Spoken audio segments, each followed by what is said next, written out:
ও মাদন সাহেব, মাদন সাহেব। হ্যালো।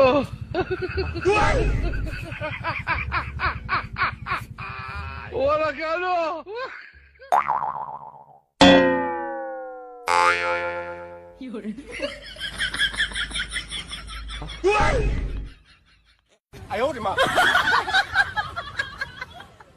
কিতারো মাদন সাহেব, ওলা দোকান একলা ভালাইয়া দেয়নি, তা হার বড় দোকান ভালাইয়া দাও কি তুমি? একলা নাই, ও দেখলানি, ও বড় সাই কিটা নিতা না ওটা একটা দেব।